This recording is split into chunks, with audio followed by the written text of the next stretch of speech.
Nike. I am not currently with Nike. I'm with these guys. I'm down at the trail. I'm doing chores. But I wanted to make sure I got this video in on how things went last night, how things are going in general. I'm generally very pleased still with her crate, her crate stuff. She goes to bed probably around 10. She goes into her crate around 10, and she wakes up around 5. That I can handle. That's not too shabby. Pretty good for an 8.5-week-old puppy, right? So I'm happy with that. I am currently in the process of getting her off of, she was being free fed before. That's the one thing I don't appreciate.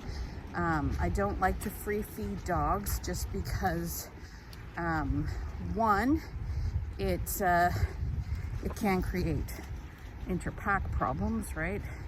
And two, none of my other dogs are free fed, so they're going to be like scorfing down their food and then eating her food, which is what is happening, right? She doesn't eat all of her food right away, and then the other dogs eat it. So we are now starting the whole, we're giving her her food, we're giving her her time to eat it, and then we're putting it up and we're putting it down at scheduled times. That's going to help us with the eliminations, right? Because I still am trying to figure out when she has to poop. I brought her in first thing this morning, I let her out for a pee thing, and that's all she had to do. I brought her in, and then she went and had to poop on the carpet, and I was like, okay, well, I didn't know you had to go poop. But that's the problem with free feeding, right? You don't know, you can't predict their elimination schedule, so that makes it challenging. So that's the one thing that we're gonna start to slowly shift. Not to mention, I like my dogs to appreciate their food, right?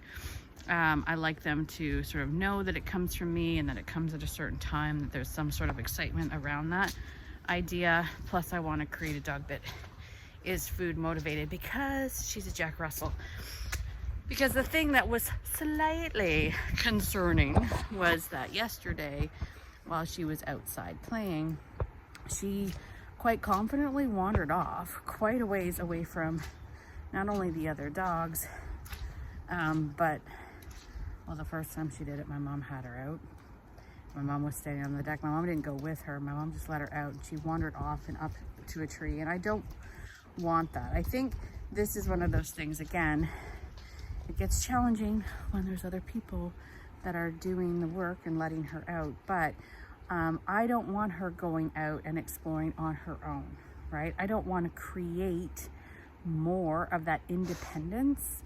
Not that I don't appreciate an independent breed, but I want her to recognize that I am a person that is willing to come with her. I want her to know that it's more fun with me, right?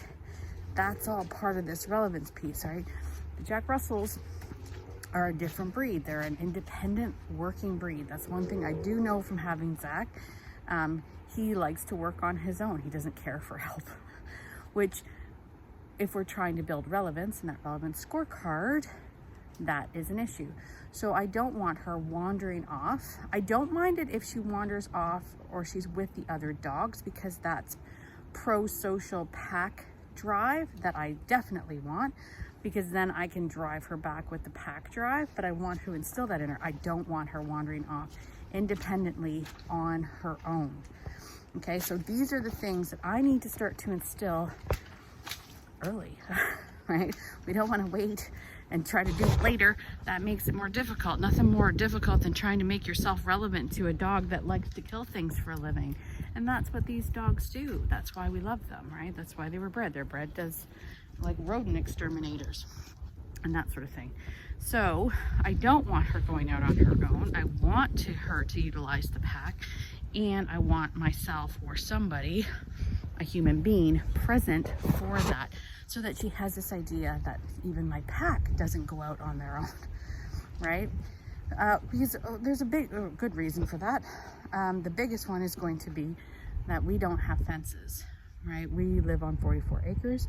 We have a small area, and that's on the side yard that is currently disgusting because it's spring and now we have to clean it. But we have that for Zack because he's blind and deaf. We had it for our dogs as they age, but it's a very small area just for them to go out and go to the bathroom at nighttime when we can't watch them or see them. So that was sort of the big, like, ooh. reminder for me, you know, kind of a thing. But as I say, it wasn't me that did it. I always walk with her. I always put on the shoes. I was dedicated yesterday. I fell down the hill. So it was pouring down rain and it got slippery. But, so that's kind of where we're at now. We're switching over the food so that she's got a lot more food drive and she's excited about the food, not free feeding. And we are making sure that she's doing everything in pack drive, right? And now is the time to do that because she's a puppy, right?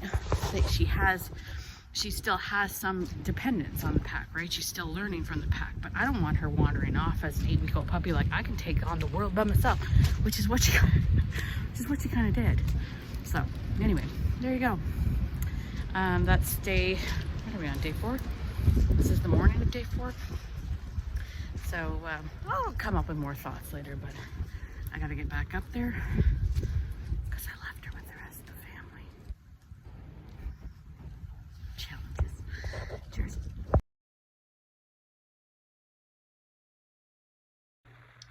Did I do this introduction because I thought it was super cute to have a puppy and my old man Zack together? Yes. Yes, I did. 100%.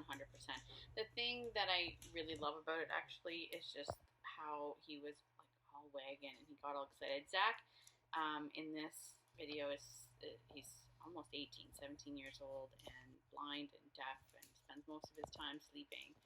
And to sort of see him get excited again was worth it. We lost Zack. He's 17. Probably a month or two after this video was shot. He told us that his time was done. Do you remember when you were that small? The kids and Mark and I spent an evening sitting downstairs with him, watching TV with him, holding him in our arms, and just spending those last moments with him. He did die peacefully in his sleep. So we will miss him, but Nike lives on.